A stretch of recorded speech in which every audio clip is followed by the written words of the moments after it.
I'm from Alitec. We are a partner here in Singapore.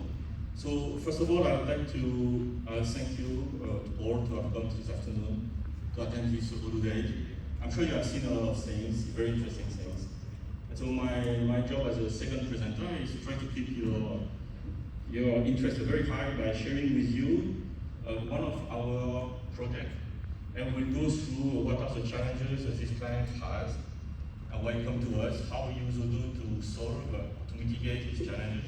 And we will share what are, in our view, some of the key aspects of Odoo project in Singapore. But before going to this, I will do a very quick introduction of our company. So we are not very old by all means. 2016 we incorporated here, and 2018 we became a Odoo partner. So we are a pure player in the Odoo space. We really focus on providing Odoo solution.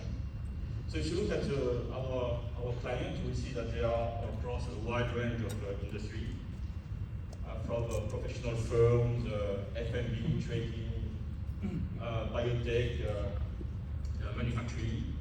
And so how do we serve all of them is because we actually concentrate more on business services, business consultancy. For all of them, we don't pretend to tell them how to do business, but we do think that we have some idea of how to automate their backend processes. So why do they actually come to us and choose us? The first would be because of the team. I think our predecessor, Marcus, just mentioned it.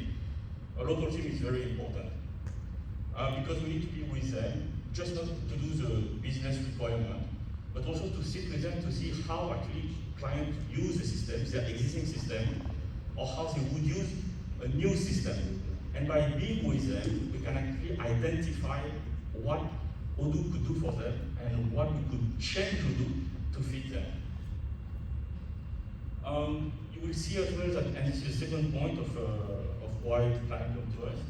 Many of us are either accounting trained or have accounting background or even are former auditors.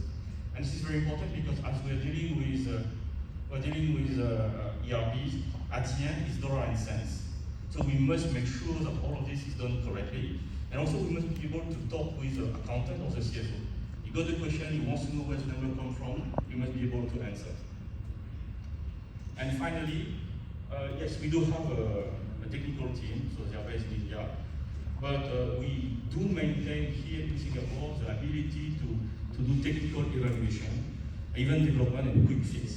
And this is very important because Odoo projects are fast, and you need to be able to quickly say, yes, we can do it, no, we can't do it, or this is how we're going to do it.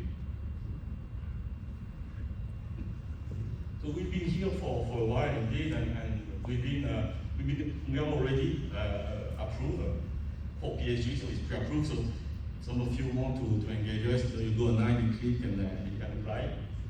I'm an approved vendor for NCSS, the Singapore Council for Social Services. We are approved by Invoice Now.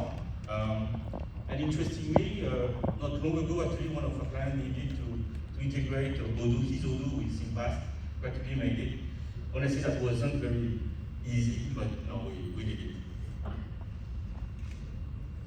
Last slide for our clients. So yes, this one, they're all in Singapore. You can see many different brands. Some of them known, like CDD. Some are more like trading companies, so you won't know them. But just to share with you this is to say that yes, we do have a large range of industries.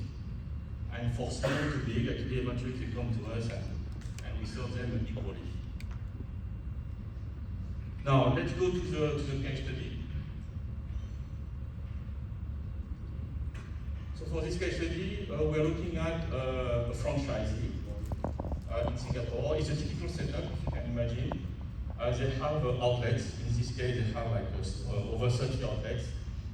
And we are looking at the different flows that we implemented for them. The first was actually the material flow. Material flow meaning when you buy goods and they're delivered. So they could actually either deliver directly to the outlet or deliver to the central kitchen before being delivered to the outlet. So when they came to us, all of this was actually entirely manual. Manual meaning not paper, almost. It was actually everything on Excel. So every day, they would have a production order on Excel, they would have transfer order on Excel, purchase order on Excel. And how would they approve? They would print the Excel file and have it signed by the manager, yes, we need to buy this product. So you can imagine that with such a manual flow, first you have a lot, really a high volume of transactions every day. And because everything is paper or Excel, there is no consolidation, there is no overview. Are you buying too expensive? What was the price that you bought before? Are you buying too much? They have no visibility. They have individual process segmented. One of the challenges when we were doing this implementation of Odoo, because obviously with Odoo you can automate all of this. As you probably know now, you have a purchase, inventory, accounting, all of this. But this was actually the challenge. Like if you want Odoo not to be the system for the manager, but you want Odoo to be the system for the shop floor, for the warehouse guy. And yes, Odoo is very easy. You have seen the demo. But honestly, for someone on the ground, it's still too many buttons. And they don't necessarily know that they have to click in this order and not another order.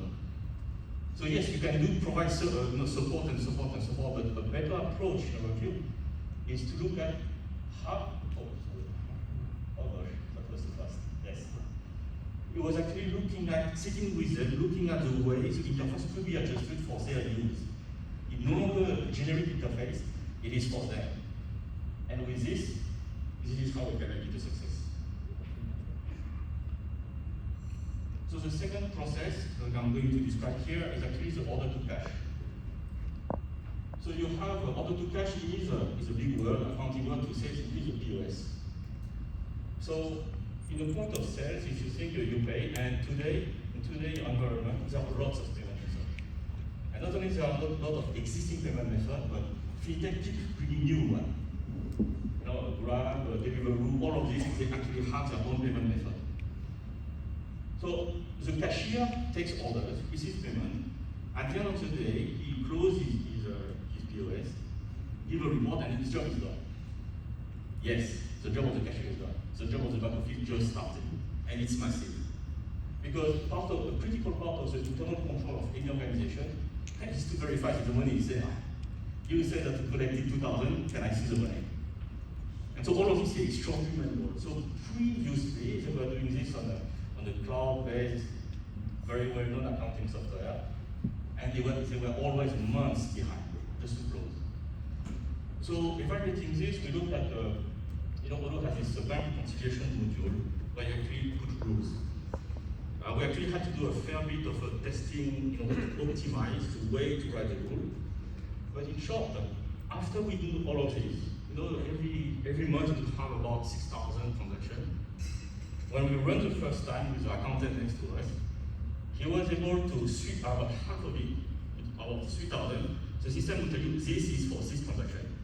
And the other 3,000, he could do a suggestion. It's probably this, but you have to validate. And I'm not talking about artificial intelligence. It's really rule-based system. But with this, it was a massive time saver for them. Yes, there is a learning curve. But if the client is keen to go on this learning curve, this is what we achieve. And finally, a bit of customization here because all of these reports come in different formats. And yes, we want to, as much as we would like to use Odoo standard to import data, etc. It's just still too slow. Too many formatting before. And again, even if we're talking about accountants, they are not necessarily the most IT savvy. So we start down with them, we look at the flow, how the data move from one format to another format, and we did this. So eventually, with one button, click, they import, it do all the data transformation inside, and flow into the standard accounting process.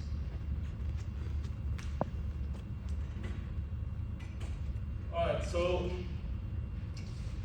now looking at the ERP, why do businesses go to implement an ERP?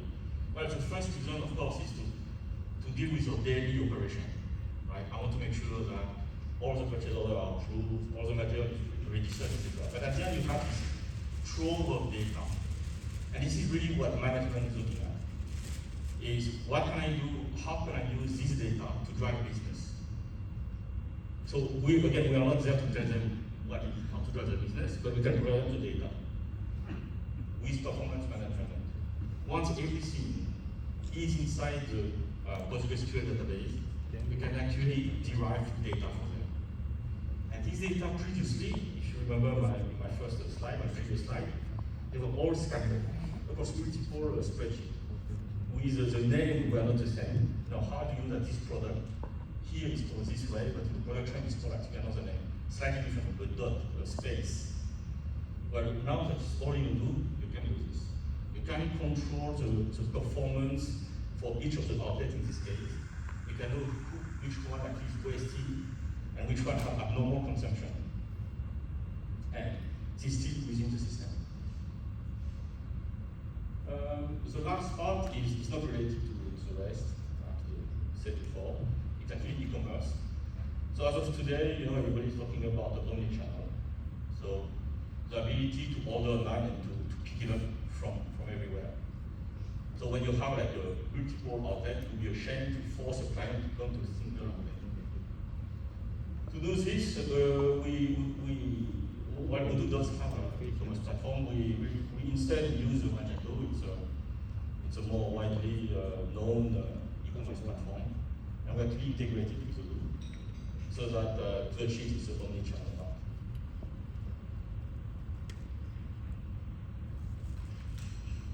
All right. To conclude my presentation on a project on Odoo, these I would say are the point, the characteristic of a Odoo project. Stay agile. Why do we need to stay agile? Is because it's highly unlikely, it's nearly impossible for the user to make the requirement upfront. Yes, we have during the sales and pre-sales, we can agree on some high-level sales. Oh yeah, we do the sales. But actually, when we look at how they do the sales, it can be widely different. How they manage price, product, customers, etc. So we need to be able, for clients to accept our suggestion, we need to be able to make a prototype, to let them try. And again, looking back at what I was saying, the ability to have on-site, we quickly be able to do a small prototype for validation is critical. Otherwise, you go back and forth with your technical team, and you do this, yes, no, yes, this is impossible, but I already suggested. No, you're going nowhere with this. Flexible. Again, Odoo is extremely flexible, it can be customized. And yes, we would like to use Odoo as standard. But the truth is, and even Odoo would say that, Odoo by default will do over 80% of the process. So what about the last 20%? Well, if you apply the general rule, 80% of your time will be done with this last 20%. If you don't customize, you will not reach the full potential of the system. Going again on my previous example, yes, most all accounting software can do reconciliation. But only with Odoo and this customizable framework, you can actually automate it to do 3,000 a month at instant, so 6,000 a month instant. You won't do this with a general software. Even if the reconciliation itself, they all can do. And then here, again, I think this is like common sense discussion. We have to talk, and we have to listen. So we have to listen. We have to listen to client. We have to listen. Of course, there is during the pre-sales, we get a high-level requirement. But then we need to be on site. We need to be on site to see how they work with that existing system. Whether even if it's Excel, how do they use Excel? How could they possibly do? This is good standard. And if you see that they always make a mistake, maybe you should change the interface, hide the button, single one. Or maybe when they always focus on transferring the goods from one to the other one, why don't you do something that automates the transfer, etc. So it's really by sitting with them, listening to them, watching how they do, that actually you can have a successful implementation. And finally, you could do remotely. We also do sometimes we like to go on site for every week one afternoon to sit down, just to be open, to give us a little desk, to do what we want, but we are here to take questions. Support. That's the difference between a project is successful or something that is slowly going to be. that's my last slide. Thank you. Thank you very much for listening. Yeah, thank you, Dominic. Those very interesting case studies that you shared earlier. I believe it's really insightful for all future partners and future prospect here. So, like, out of curiosity, like, just talking about like Singaporean market itself, like, what do you think is a competitive landscape and the adoptions of like ERP trends in Singapore? Like, why did Alitec actually choose to offer Odoo in your services? So, as everybody in the room probably knows, Singapore is pushing very hard for the digital economy, trying to digitalize every single process. So I would say that in Singapore, you would have on one hand, so there are a lot of players, a lot of software brand names. So on one hand, you have all of these brand names, whether it's a single purpose like accounting, cloud accounting software, or multi-purpose like ERP. So these are one market, one type of players. The other type are actually all of the custom development. This custom development can be done for a company itself, like their internal IT, or they hire someone to do for them.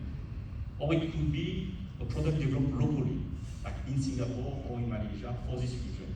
Because this product would cater the unique need of this industry in this region.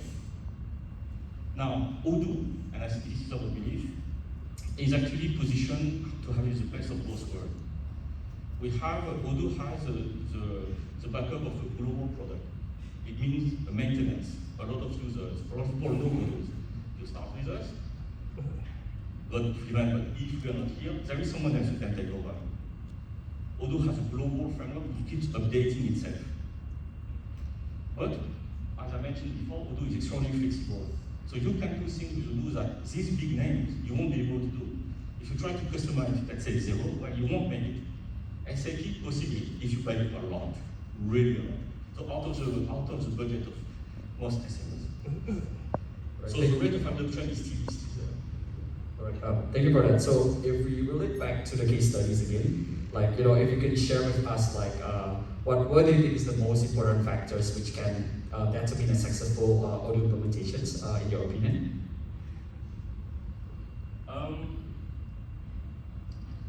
I would say that clearly you need to listen. You need to be able to listen, to be here and listen to your customers continuously. I think I haven't emphasized this before, so let me emphasize now. The second most important criteria is actually product knowledge. We can't emphasize it enough actually. Product knowledge doesn't just mean looking at Odoo video or the Odoo online documentation. Yes, these exist. And by all means, if you want to know what it will do, go there and watch it to know what it can do. But product knowledge comes a lot more than this. It comes from all of the corner cases. And it comes from the how do we use it in this situation here in Singapore, for example, or in the actual world. It's a continuous learning process. It comes with experience, but we can't emphasize it's never enough. Product knowledge, you never know enough of. Right, thank you. So lastly, where do you see yourself, like, and Alitec teams growing with Odoo in the next 5 years? Like, do you have any expansion plans, or like, do you have any initiative that you'd like to share with us? Well, that's $1 million question. 5 years is a bit far, honestly, to know where we'll be. We had a good run, we still have a good run here. But I would say that in terms of expansion, yeah, we are looking at this year to expand, I would say, the neighboring country, just across the border. We're looking at opening an office there and test the water. We do think that we have good capabilities here. I want to see if we can apply these capabilities with the team over there. All right. Yeah, thank you. Yeah, it's been a pleasure, Dominic. So thank you so much for your time. So everyone, please give one round of applause to Dominic.